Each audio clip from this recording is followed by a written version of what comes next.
On some level, I really don't want to give this sermon. And no, it's not about food, but for those of you who remember Yom Kippur. I've been thinking about this sermon for almost a year, but I delayed in writing it in a significant way.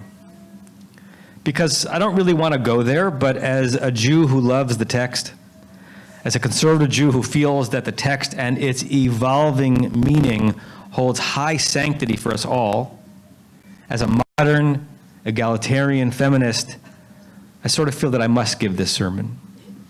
At least to begin a conversation, to break through some comfortable naivete, and then hopefully to build out some meaning on the other side of rupture. Let me start with this. In this week's Parsha, Vayera, we witness and we properly wince at a painful scene. When our matriarch, Sarah, after whom so many Jewish women have been named, convinces our patriarch, Abraham, after whom so many Jewish men have been named, to evict Abraham and Sarah's Amma, or handmaiden, Hagar, after whom no Jewish people that I know of or have heard of have been named. Why? Because Sarah is jealous of Hagar. Sarah thinks that Hagar's son Yishmael is taunting Sarah's beloved and long-waited-for son Isaac. And the story is almost a cautionary tale for what not to do in a family. Hagar's forced departure from Abraham's home and tent in the middle of our Parsha, when the only adult home that she knows becomes inhospitable to her, it contrasts poignantly with the Pshat and the extended midrashim of Abraham's legendary and laudatory Hachnasat Orchim, his commitment to welcoming others in his home, exemplified in the beginning of the Parsha, when the three strangers arrive with news. We witness Hagar being kicked out. We witness them languishing in the wilderness, she and her son abandoned and alone and afraid, and all by the hands of our ancestral parents. And I will submit, this scene represents a sorrowful nadir in Hagar's life. But I will also submit that it is by far not the worst thing that happens to Hagar in the biblical narrative. Let me take a step back. I started conceiving of this sermon, or a class I might give on the topic, last fall. COVID changed all of our regular patterns. Cooped up at home, the streaming services boomed. I hope you all bought stock in Netflix and Hulu and HBO in February 2020. I ended up binging a few shows, and one of them was Hulu's The Handmaid's Tale. I actually subscribed to Hulu in order to watch it, as people had raved about it, and for a while, the billboards on the corner of Olympic and La Cienega were screaming about that show's next season. I had tried a few times over the years to read the book. Literature still beats media for me, at least for classics. But there was something about Margaret Atwood's style that stymied me. I tried and I tried, but try as I might, I just couldn't enter into the dystopian realm and finish that book. But Hulu's version with the extraordinary Elizabeth Moss, it grabbed me as of the first scene. Spoiler alert, there will be spoiler alerts in this sermon. To this day, I don't know how closely the show hews to the book. But what we have is the dystopian country of Gilead, formed from the ashes of some civil war in America, which had been plagued by low birth rates and a real concern for propagation of the species. The leaders of Gilead, inspired by a bizarre and terrifying bastardization of extreme Christianity, which is part Puritan, part hyper-modest, at least for the women, and part downright oppression and militarism and murder, these male leaders essentially force potentially fertile women to be handmaids within the homes of the ruling class, where the women are barren. So women are part of the ruling and the oppressive class, but women are the only ones oppressed, and their oppression is oppressive. The filmmaking holds no bars. There's one set of scenes that repeats with painful and unvarnished realism as the ritual is performed. I'll keep it as PG-13 as possible in case there are some kids in the environment. The handmaid, who arrived in this situation by abduction, and who was a house servant by day, and essentially a sex servant by night, is forced to be intimate with the master of the house.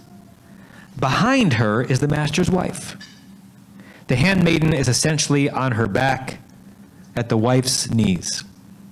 The man's physical contact is with the handmaid, but it is clear that that act is on behalf of the barren wife. In the moment, he is attempting to biologically conceive a child via the handmaid in order to conceptually bear the child with his wife. And if a child is born, that's what happens. The child is the wife's child, not the handmaid's. These scenes are done terribly well, pun intended. They are terrible. I watch these scenes as a TV binger, and I watch these scenes as a Torah lover, and a Breshit narrative fan, and a protector of our holy inherited tradition. And I wept. Because as I watched Elizabeth Moss's character in that scene, I saw her face, and I conjured others. I conjured Zilpah, handmaid to Leah, who wasn't even infertile.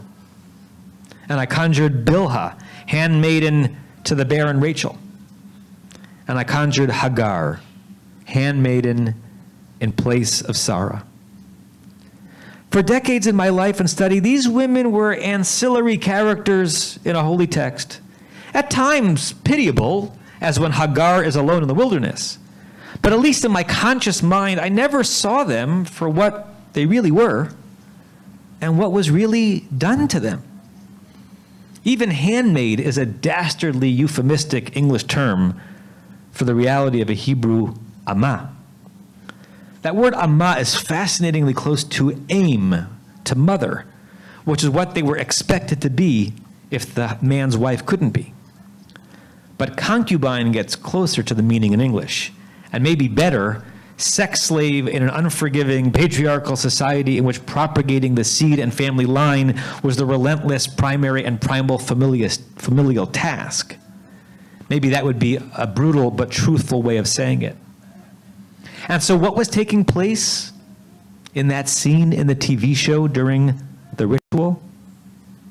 And what was really happening when Hagar lay with Abraham? I think we all know that that was the worst thing that happened to Hagar. I had a true panic attack when this hit me. How could I return to and teach and love and hold out as holy the book of Genesis and hold out as admirable our patriarchs and matriarchs with this ugliness peering out? It had always been there. I just had not seen it or chosen not to. And even the language of those relationships with the handmaid seems to be begging us to see it for exactly what it is. When Rachel, incensed with envy over her fertile sister Leah, tries another route to produce a child for this family, the Torah describes it like this. Vatomer, Rachel said, Hine amati Bilhah. Here, take my handmaid Bilhah. Bo eleha, come into her. Vateled al birkai, she will give birth on my knees. V'ibaneh gam anochi mimena, and I will be built up from her. Bilhah in this scene is a thing given by a woman to her husband. Her body offered for intimacy as an incubator of seed. Her womb, but the family's child. It's a handmaid's tale indeed. And going back to Hagar, the language is similar. You feel for Sarah, you really do. She's getting older. She doesn't know that the prophecy of the 3 men is coming. She doesn't know that she'll laugh in joy. She fears utter obsolescence in that society. And she didn't create the society, so she's not individually responsible for its mores. But still the words are harsh. Vatomer Sarai el Avram, Sarai, her name was Sarai at the time, said to Avram, Hinena, here, Atzarani Adonai miledet. God has prevented me from giving birth. Bona el shifchati. Why don't you come into my handmaid? Ulai ibaneh mimena. Ulai, perhaps, I will be built up from her. There's that word again, ibaneh. I will be built up from her, or literally through her. Now, I want to give Sarah a hug in this moment. It is possible not to read this as Sarah the vicious slave driver. And for decades, I didn't read it that way. Sarah has suffered. There are expectations on her. She even says, ulai, maybe, perhaps. She's tentative. She's uncertain. She doesn't know what's going to happen. And the Midrashim and the medieval commentaries, whose sense of societal mores are sort of in between the biblical ones and our more enlightened modern ones, they try to work through what is really being transacted in the moment. The word ibaneh can be related to build, boneh. Rashi reads it as a brutal assessment of conditions of women's value back then. When she says, I will be built from her, it means that, without a child, she's nothing, as if she doesn't exist and has built nothing in her life. And Rachel knew that, as before she gave a handmaid, she said to Jacob, who loved her so much, but how long would that love persist without a child? She says, if she cannot be a mother, as meta anochi, I am dead. That may not even be a metaphor. Sforno, an Italian commentator in the 16th century, seems to try to soften the moment, perhaps to keep our minds away from the handmaid's tale, as it were. He says, paraphrasing the Talmud, that the word ibaneh means that Sarah hoped that by giving Hagar to Avram, her own jealousy, Sarah's jealousy, would increase, not decrease, but that somehow that increase of jealousy would stimulate her biology and allow her to conceive. So Hagar is still instrumentalized, she's still Dama. But at least in this reading, Sarah is doing it so that she herself can one day play the role that she has to first make Hagar play. It's not pretty, but it's a bit better.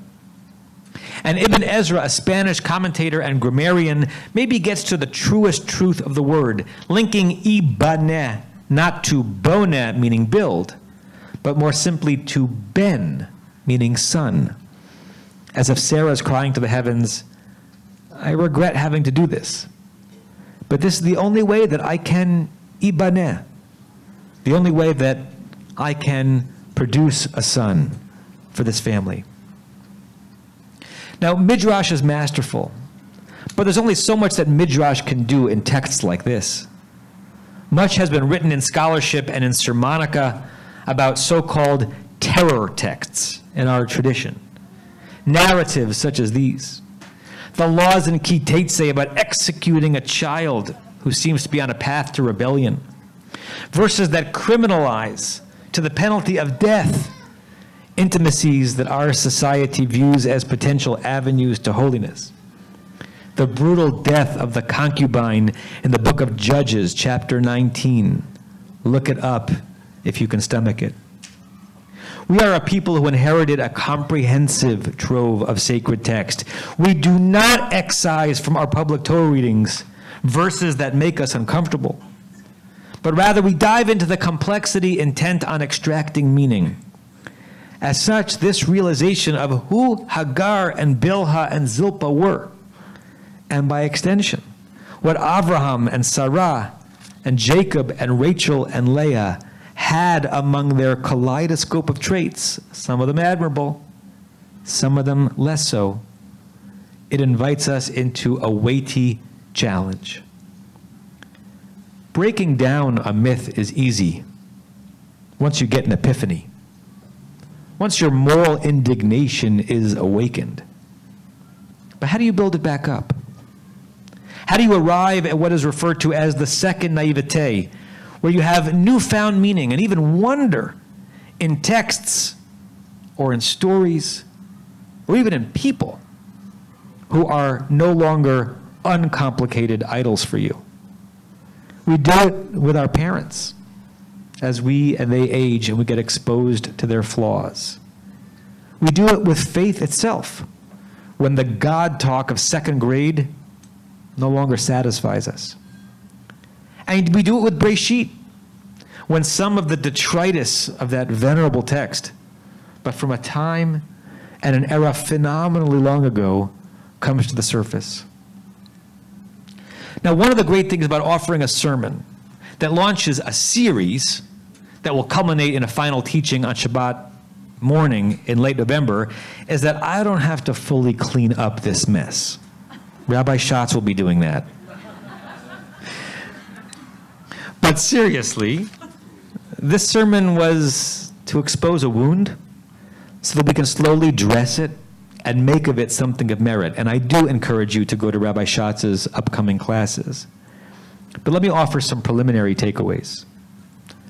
One comes from one of the doyens of Jewish feminism of the last 50 years.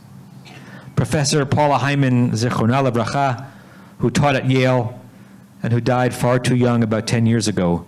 Very early in her career, she wrote an article in the journal Conservative Judaism articulating her approach to weaving together Jewish feminism unapologetically and devotional study of our treasured but troubled text also unapologetically. The weaving itself required weaving. The modern egalitarian reader of text had to read the ancient text empathetically. We have to place it in its context. And we must, in her words, refrain from pointlessly blaming our ancestors for lacking our insights, end quote. In other words, we gain nothing, ultimately, by the chest-puffing triumphalism of merely pointing out that Avraham and Sarah's behavior would be considered criminal and dystopian by today's standards. By only that kind of thinking, Miriam is guilty of child abuse by putting baby Moshe in a basket in a river. That doesn't really get us anywhere. But at the same time, she pointed out that the text can be a prism and an amplifier of scourges in our midst that require the attention and action of the religious person. In her words, quote, until we see that a problem exists, and sometimes we see it exist from within the text, we cannot begin to take steps to attain equality for women, both in Jewish law and Jewish attitudes, end quote. In other words, some of the most important strides that have been made for modern Jewish women have been in reaction to what we are witness to, including and especially in our texts, in the lives and the stories of ancient mythical Jewish women. Hagar is part of our learning and our growth and our putting Jewish conscience and efforts and funds towards ensuring that there are no more Hagars in this world.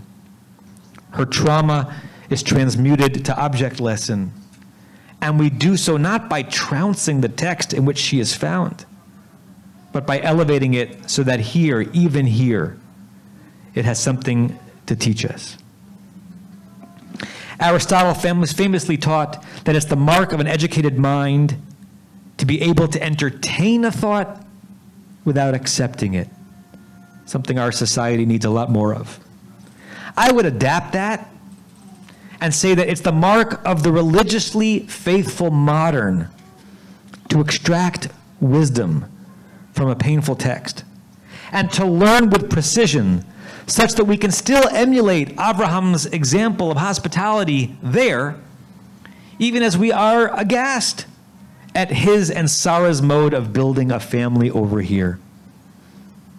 Holding onto and holding close flawed heroes and characters and loved ones, that's an ever-present and sacred challenge. When a beloved disappoints, whether that beloved is in the here and now or jumping out of a dusty page, the easy thing to do is to jettison, to other, to discard. The holy thing is to wonder about our own reaction, to continue to evolve our own morals and ethics as we are exposed to examples and anti-examples, and yes, to try to draw close,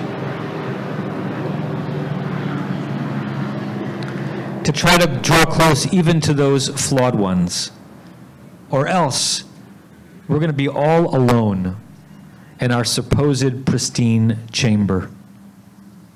To bring it to Inyana Dayoma, matters of the day, it's one thing to tear down the statue and reputation of Confederate generals decked out in their military slavery-defending finery. It's another thing to tear down the statue and the name and the historical impact of, say, a Thomas Jefferson, who will no longer stand in the chamber of the New York City Council. He stands there now holding not a whip, but a quill, neither whitewashing nor valorizing his own ownership of slaves, whose unambiguous evil is far clearer in retrospect than it was centuries ago. But based on an announcement that came out this week, Thomas Jefferson, no longer makes the cut in New York and elsewhere. And that sends shivers down my spine.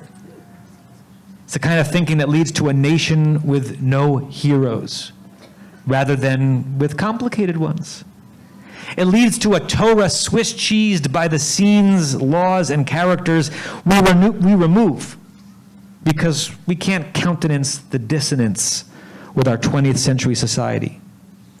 It leads to a culture in which important literature and well-made TV series can threaten to divorce a man from his faith. I'm married to this text, to Avraham, to Sarah, and to Hagar for the long haul, till death do us part. And I turn to the text with humility and I say, I'm listening. Teach me what I still need to learn.